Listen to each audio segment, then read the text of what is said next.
ہر حال میں تم پر لازم ہے شکر خدا کا. اے شہزادو ہے صبر تمہارا ورثہ. فرزند ہو تم زینب کے شکوہ نہیں کرنا جب زخم کوئی کھانا.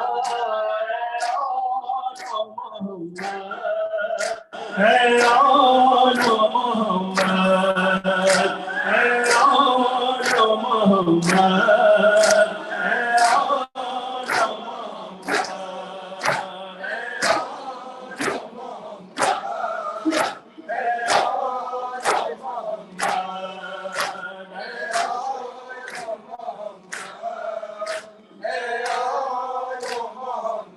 جب ہم پہ ستم کرنے کے لیے آئے ہیں یہ بدواد کے بدلے کے لیے آئے ہیں. لازم حرکت سے پہلے میدان میں تم پر مدح علی سنانا.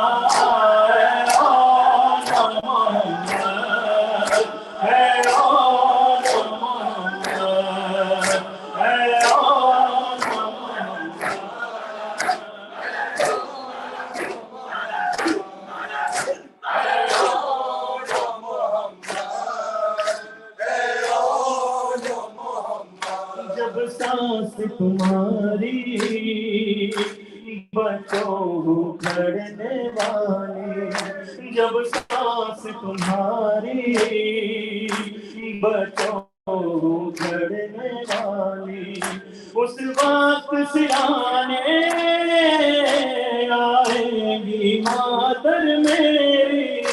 دل کی یہ میرے خواہش ہے اس دم میری ماں سے زخموں کو تم چھپانا. اے آل محمد اے آل محمد اے آل محمد اے آل محمد.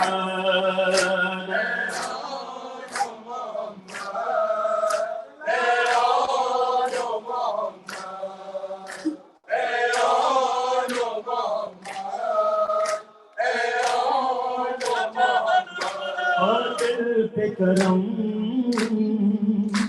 نانا کی طرح کر دینا. قاتل پہ کرم نانا کی طرح کر دینا. یوں لاج میرے بھائی کے نام کی رکھنا. جو واسطہ دے بھائی کا میرا میں اس پر تم تیز نہ چلانا. اے آل محمد اے آل محمد اے آل محمد اے آل محمد.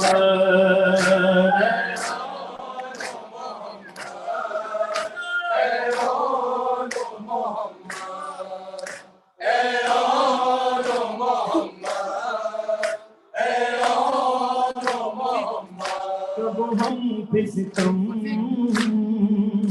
کرنے کے لیے آئے ہیں یہ بدرود کے بدلے کے لیے آئے ہیں. لازم حرکت سے پہلے میدان میں تم کر مدح علی سنانا. اے آل محمد اے آل محمد اے آل محمد اے آل محمد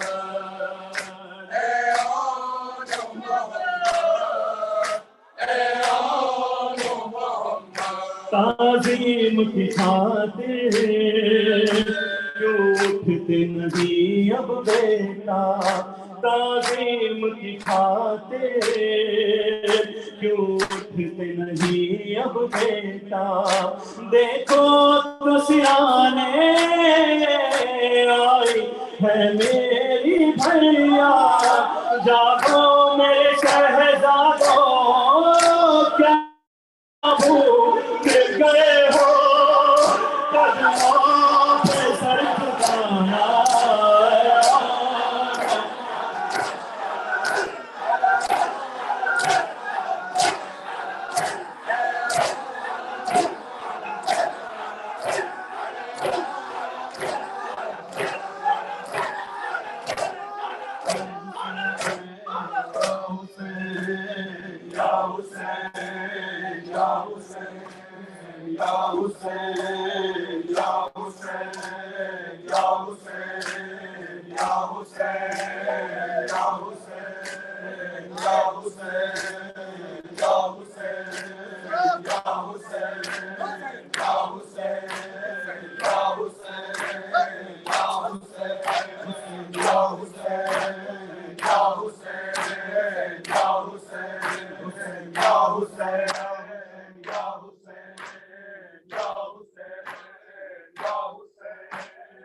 جھکانا کو کیا پتا میری سغرا کو کیا پتا میری سغرا کو کیا پتا میری سغرا کو کیا پتا میری سغرا کو کیا پتا ہونا پاس میں دیا مالا یا حسین یا حسین یا حسین ہونا پاس میں دیا مالا ناز کے برسے ہریا بالا ناز سے غرنوریوں بالا نازی اللہ بالا وہ میرا بچڑ گیا گھر سارا وہ میرا بچڑ گیا گھر سارا وہ میرا کوئی نہیں رہا میری سغرا کو کیا پتا میری سغرا کو کیا پتا میری سغرا کو کیا پتا میری سغرا کو کیا پتا میرا کنبہ اجڑ گیا میری سغرا کو کیا پتا میری سغرا کو کیا پتا میری سغرا کو کیا پتا میری سغرا کو کیا پتا سغرا کو کیا پتا وہ خاک پہ میرا بے بازو شیر دلاور وہ ٹکڑے کاٹ میں مزدر وہ خون میں ڈوبا لشکر وہ میرا بچڑ گیا گھر سارا وہ میرا بچڑ گیا گھر سارا وہ میرا کوئی نہیں رہا میری سغرا کو کیا پتا میری سغرا کو کیا پتا ہائے کنبہ اجڑ گیا میری سغرا کو کیا پتا میری سغرا کو کیا پتا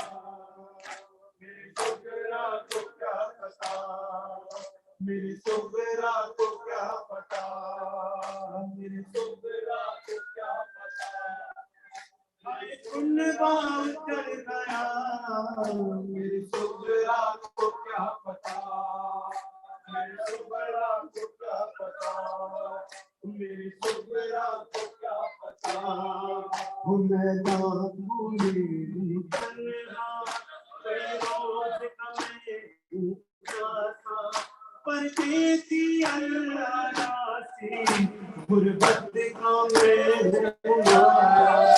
میرا بچڑ گیا ہر پیارا میرا بچڑ گیا ہر سارا میرا کوئی نہیں رہا میری سغرا کو کیا پتا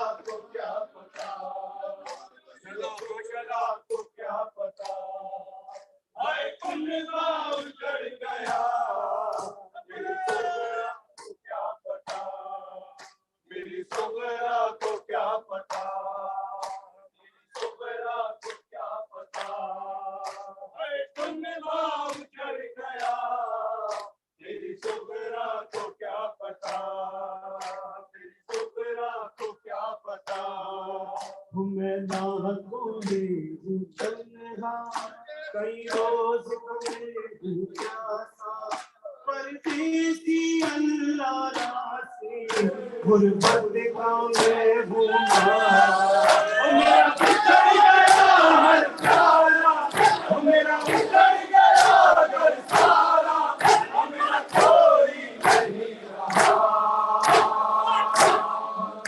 میری صبرا کا کیا بتا میری صبرا کا کیا بتا ہائے کنبا اجڑ گیا میری صبرا کو کیا پتا میری صبرا کو کیا پتا ہائے کنبا اجڑ گیا میری صبرا کو کیا پتا مجبور زینب لاشیں بناتے مجبور زینب لاشیں بناتے بھائی جان زینب لاشیں بناتے بھائی جان سکتی ہو دفنا نہ سکتی مجبور زینب لاشیں بناتے مجبور زینب لاشیں بناتے بھائی جان سکتی ہو دفنا نہ سکتی مجبور زینب لاشیں بناتے مجبور زینب لاشیں بناتے بھائی جان سکتی ہو دفنا نہ سکتی وہ مجبور زینب لاشیں بناتے مجبور زینب لاشیں بناتے بھائی جان سکتی ہو دفنا نہ سکتی اکبر کے پاس رے تاجر اکبر کے پاس رے تاجر بھائی جان سکتی ہو بلکہ نہ سکتی مجبور زینب لاشیں بناتے مجبور زینب لاشیں بناتے بھائی جان سکتی ہو دفنا نہ سکتی مجبور زینب لاشیں بناتے مجبور زینب لاشیں بناتے بھائی جان سکتی ہو دفنا نہ سکتی مجبور زینب لاشیں بناتے مجبور زینب لاشیں بناتے بھائی جان سکتی ہو دفنا نہ سکتی مجبور زینب لاشیں بناتے مجبور زینب لاشیں بناتے بھائی جان سکتی ہو دفنا نہ سکتی وہ سڑکیں خیمے عابد بیمارے لٹیا نے بھی ظالم بداوا سڑکیں خیمے عابد بیمارے لٹیا نے چھوڑیا تیری موت میں ہاتھ چھوڑیا تیری موت میں چڑھ جانا سکتی ہو دفنا نہ سکتی مجبور زینب لاشیں بناتے مجبور زینب لاشیں بناتے بھائی جان سکتی ہو دفنا نہ سکتی مجبور زینب لاشیں بناتے مجبور زینب لاشیں بناتے بھائی جان سکتی ہو دفنا نہ سکتی مجبور زینب لاشیں بناتے مجبور زینب لاشیں بناتے بھائی جان سکتی ہو دفنا نہ سکتی مجبور زینب لاشیں بناتے مجبور زینب لاشیں بناتے بھائی جان سکتی ہو دفنا نہ سکتی وہ کچھ بھی سکینہ میں کوئے رو لو سینہ دے وچ کیوں ہے بابا دسینا کچھ بھی سکینہ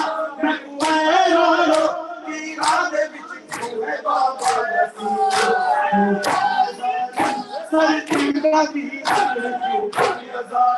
سر تیرا بھی سمجھا نہ سکتی ہو پرچا نہ سکتی مجبور زینب حسین حسین حسین لاشیں بناتے بھائی جان نہ سکتی ہو دفنا نہ سکتی مجبور زینب لاشیں بناتے مجبور زینب لاشیں بناتے بھائی جان نہ سکتی ہو دفنا نہ سکتی مجبور زینب لاشیں بناتے مجبور زینب لاشیں بناتے بھائی جان نہ سکتی ہو دفنا نہ مجبور زینب لاشیں بناتے مجبور زینب لاشیں بناتے بھائی جان نہ سکتی ہو دفنا نہ سکتی مجبور زینب لاشیں بناتے مجبور زینب لاشیں بناتے بھائی جان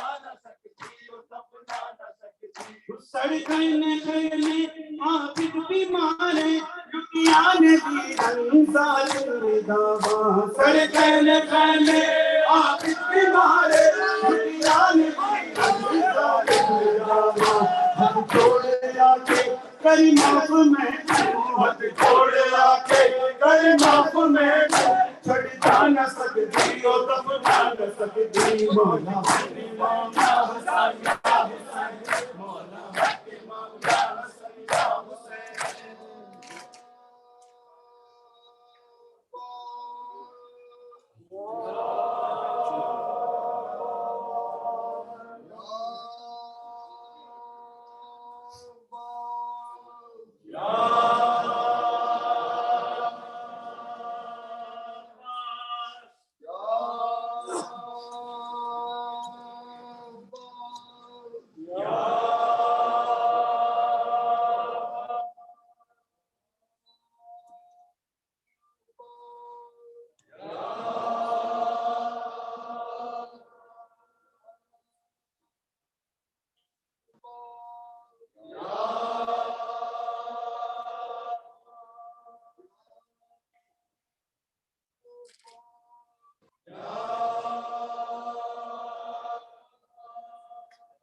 السلام علیکم یا رسول اللہ، السلام علیکم یا حبیب اللہ، السلام علیکم یا نبی اللہ، السلام علیکم یا حجت اللہ، السلام علیکم یا عباد اللہ الحسین، السلام علیکم یا ابن رسول اللہ، السلام علیکم یا ابن امیر المومنین و ابن سید الوصیین، السلام علیکم یا ابن فاطمة الزہرا سیدۃ نساء العالمین، السلام علی الحسین وعلی علی بن الحسین وعلی اولاد الحسین وعلی اصحاب الحسین، السلام علیکم غریب الغرباء، السلام علیکم معین الضعفاء والفقراء، السلام علیکم مغیث شیعة الزوار فی یوم الجزاء، السلام علیکم مولاي صاحب العصر والزمان، الامان الامان من فتنة الزمان، السلام علیکم شریک القرآن، السلام علیکم مظہر الایمان، اجل اللہ تعالی فرجک وسهل اللہ تعالی مخرجک وظہورک واجعلنا من اعوان وانصاره برحمتک یا ارحم الراحمین. بسم اللہ الرحمن الرحیم. اللہم کن ولیک الحجۃ ابن الحسن الحسن صلواتك عليه وعلى آبائه في هذه الساعة وفي كل ساعة وليا وحافظا وقائدا وناصرا ودليلا وعينا حتى تسكنه أرضك طوعا وتمتعهم فيها قليلا برحمتك يا أرحم الراحمين.